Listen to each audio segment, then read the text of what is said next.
welcome to the latest instalment in my Questions About Anne Boleyn playlist. I'm Claire Ridgway. I'm author of several history books and also founder of the Anne Boleyn Files website. And a couple of months ago, perhaps it was more than a couple of months ago, I asked Anne Boleyn Files followers for the questions that they had about Anne Boleyn, the Boleyns, Anne Boleyn's life and times, and I said that I would try answering them in a series of videos. So today we're going to be looking at a subject matter that can be a bit of a trigger for some people, and I also feel the need to issue a warning just in case you really don't want to hear a talk on this. I'm going to be talking about Anne Boleyn's alleged relationship with her brother George. So I'm going to be talking about incest. So if you don't want to hear about that subject, then you can tune off at this point and go and watch one of my other videos on Tudor history. But if you are interested in hearing my thoughts and the evidence and that about this charge against Anne and George, then you can carry on. Okay, so Anne and George Boleyn. On the 2nd of May 1536, Queen Anne Boleyn was arrested at Greenwich Palace. I love the way that the church bells always chime at the right time. Yes, the chimes of doom. And her brother George Boleyn, Lord Rochford, was arrested at Whitehall. Now, they were both taken to the Tower of London and imprisoned there, Anne in the royal apartments of the royal palace, so in more sumptuous lodgings than her brother and the other men that were arrested at the time. On the 15th of May 1536, the Boleyn siblings, Anne and George, were tried separately, one after the other, in the King's Hall of the Royal Palace at the Tower of London. Now, this hall, I'm just a note aside here, this hall, Anne's lodgings, the royal apartments, they don't exist anymore at the Tower of London, so unfortunately you cannot see them. But they were taken one after the other to the King's Hall, and they were tried by a jury of their peers. And this jury was presided over by their uncle Thomas Howard, 3rd Duke of Norfolk, who was acting in the role of Lord High Steward. They were both charged with high treason. They were found guilty of all charges, and they were, of course, condemned to death. Now, Queen Anne Boleyn was accused of seducing and committing adultery with 5 different men, and also plotting with them to kill the king. And one of these men was her own brother, George. Now, we have 2 indictments that were drawn up listing the charges against them.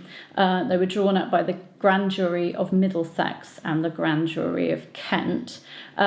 These were done separately because the criminal acts, took place in the counties of Kent and Middlesex at different royal palaces. Some of the royal palaces were in Middlesex, some were in Kent. So there were 2 different indictments drawn up. And the indictment drawn up by the Grand Jury of Middlesex stated that Anne was seduced by evil, she had malice in her heart, and she had frail and carnal appetites. And here is one of the charges against her.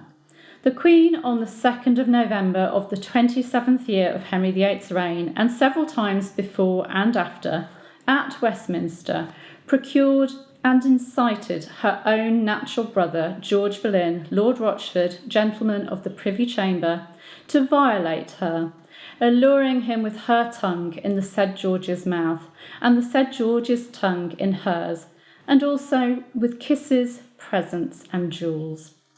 Whereby he, despising the commands of God and all human laws, on the 5th of November, the 27th year of Henry VIII's reign, violated and carnally knew the said Queen, his own sister, at Westminster, which he also did on divers other days before and after at the same place, sometimes by his own procurement and sometimes by the Queen's.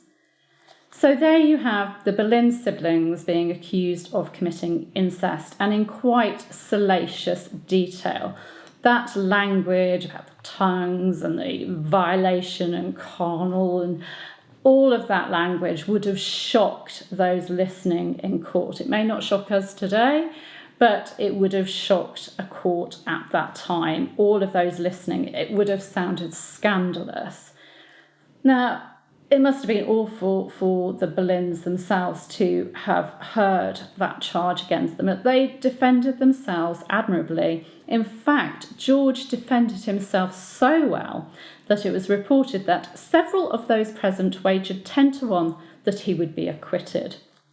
But of course, it didn't make any difference. The other men had already been found guilty, so there was no way out for Anne because, if they were guilty, she was guilty. And really, there was no way out for George. But what evidence did the Crown actually use to accuse Anne Boleyn and George Boleyn of incest? Well, some have said that it was Jane Boleyn, wife of George Boleyn, who was responsible for providing the Crown with the evidence of incest. However, and I'm going to point you out the recent videos that I've done on Jane Boleyn, and also the video that I did about her execution and Catherine Howard's execution. This idea, my cat's just deciding to meow at me because I'm just not giving her any attention.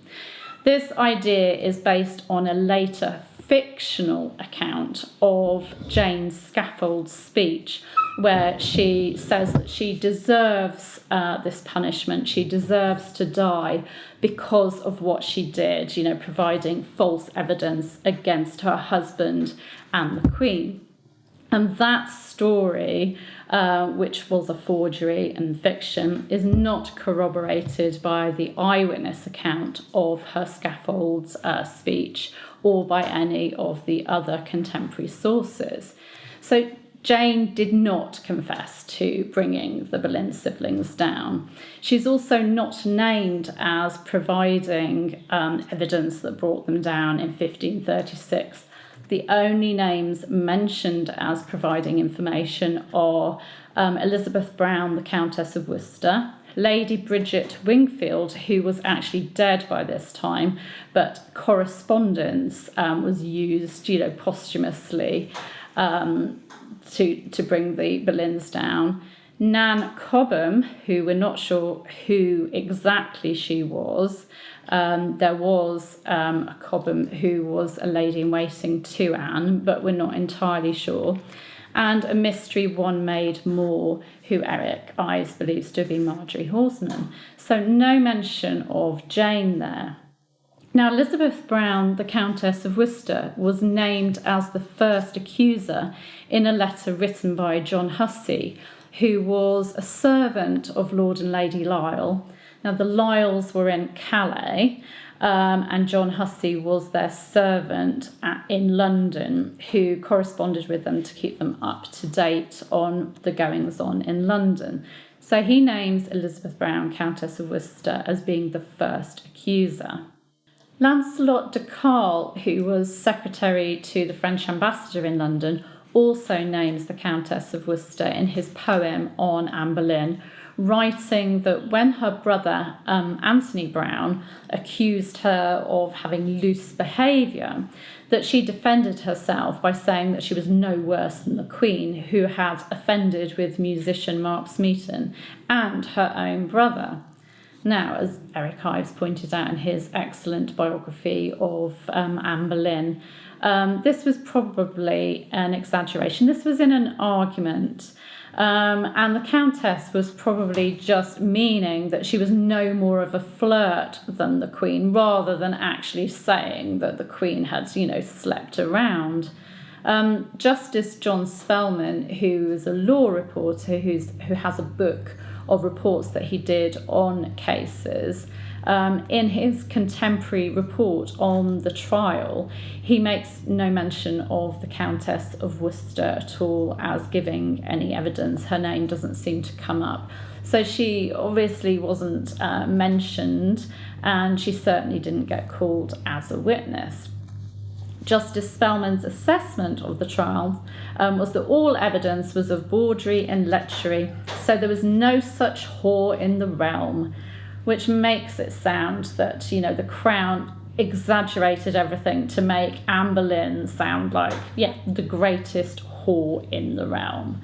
Now, Eustace Chapuis, the imperial ambassador, who of course was a man who was no friend of the Boleyns because he supported Catherine of Aragon, he never referred to Anne Boleyn as queen. He states that no witnesses were called and that there was no proof of George Boleyn's guilt. No proof of George's guilt was produced, except that of his having once passed many hours in her company and other little follies. So there we have, George, the only evidence against George for incest was the fact that he'd spent a few hours with his sister. Chapuis also noted that although Mark Smeaton had confessed to sleeping with the Queen, the others were sentenced on mere presumption or on very slight grounds without legal proof or valid confession. So here we have a man that really didn't have any time for Anne Boleyn and George Boleyn, who didn't like them, being very sceptical of the charges against them. But could there be any truth to the incest charge? Could Anne Boleyn have been so desperate to provide the king with a son that she'd sleep with her brother to try and conceive and to do what the king needed and wanted her to do? Well, no and no, really. That's the short answer to that. Nobody before the trials of May 1536 had ever commented on the Boleyn siblings having an unnatural relationship in any way. There was no court gossip, no accusations, nothing. Nothing appears in any dispatches, in any chronicles. There's just nothing to suggest that Anne and George, had a weird relationship. Now, Anne and George were very close. They were very like-minded. But through my research, they come across as both very witty, very charming, very intelligent, people that wouldn't suffer fools gladly. And they were very similar. Now, George commissioned a beautiful illuminated manuscript for Anne.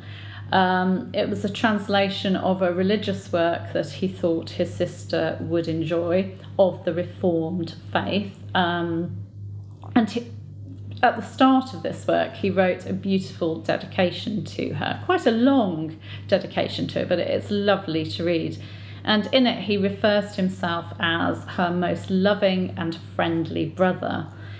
So this lovely gift is evidence of the siblings' affection for each other, their respect for each other, their shared evangelical faith. But it can't be twisted into something more than that. There is absolutely nothing dodgy or weird in the dedication or in the gift itself.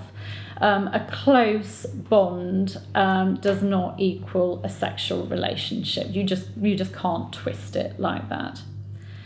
Now, we know that from George's trial that Anne had confided in George's wife Jane about the king having problems in the bedroom, sort of having problems with impotence. And we know that Jane talked to George about this. Now, I just don't think it makes sense that if the king was having problems, that Anne would therefore sleep with her brother to conceive.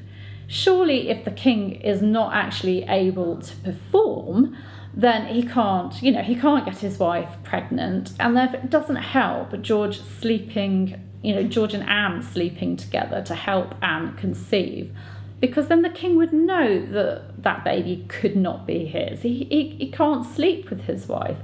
So that doesn't make sense, and I can't see it I can't remember, I think it was Philippa Gregory on a documentary, said that it was a kind of a natural step for Anne to turn to her brother for help if, she was in this situation. But I can't see that at all. I mean, the king can't get me pregnant. I really, really need to give him a Prince of Wales.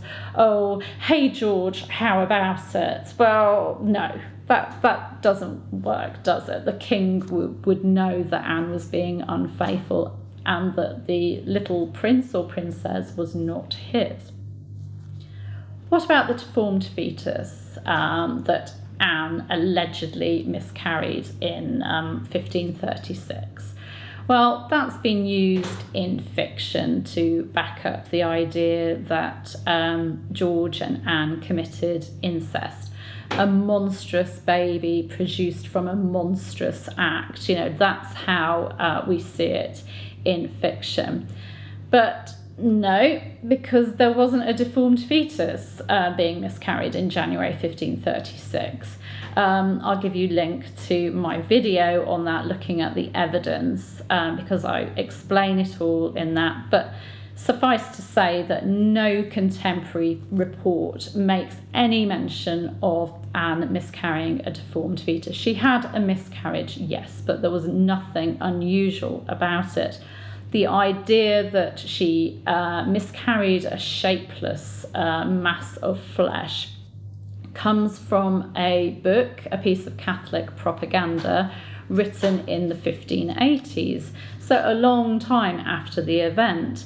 In this book, it also states that Anne had an extra finger, a protruding tooth, a wen, and that she'd also been sent to France in disgrace by her father because she'd slept with her father's chaplain and butler. So yeah, she didn't miscarry a deformed fetus, and you can't use that as proof that there was this incestuous act that then caused that problem with the baby. Anne and George were also very pious people. They both embraced reformed ideas coming from France. Anne Boleyn was very influenced by French reformers. They were interested in theology. They were interested in the reform of the church, the authority of scripture, the translation of the Bible into English. To suggest that these two people who were so interested in religion and what the Bible said would commit an act like incest makes no sense at all to me. They would have seen that as evil, as horrific. I just can't see that making sense to them in any way. Now, the charges against Anne Boleyn and George Boleyn, and in fact the other four men, did and do not make any sense. Eric Ives pointed out that 3/4 of the alleged offences can be dismissed, and in fact would be in today's court of law by Anne and George's lawyers, because either Anne or the man listed was not at the place that they were supposed to be. Anne would be said, to be with George Boleyn at Westminster on the certain date, but either Anne or George, wasn't actually there on that date anyway. They just don't make sense. 3/4 of them make no sense at all. Or Anne was actually confined at the time following childbirth. These indictments are very, very careless. They perhaps were put together in a rush and they don't make sense. But of course that doesn't matter when a jury knows what is expected of them, that they are supposed to find these people guilty, that is what the king wants. So that doesn't matter. I'm of the opinion that the incest charge was added to completely blacken the Boleyn name. Adultery was pretty good. Queen Anne Boleyn, she'd, 5 men, not just one, 5 men, and she conspired to kill the king as well. That's shocking. But incest is taking it to another level. That is really nasty, completely scandalous, and it's something that would be remembered for a long time afterwards and be associated with the Boleyn name forever. They made out that Anne was willing to stop at nothing to satisfy her carnal appetite, her carnal cravings, that she was a monster. And poor King Henry VIII couldn't help, falling in love with her and doing what he did. And he's a complete victim.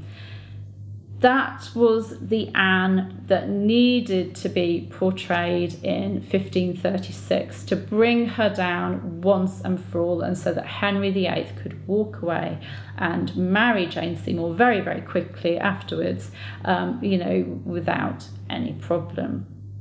So I actually am of the opinion that, there's no firm evidence for this, but I'm of the opinion that the incest charge came from King Henry VIII.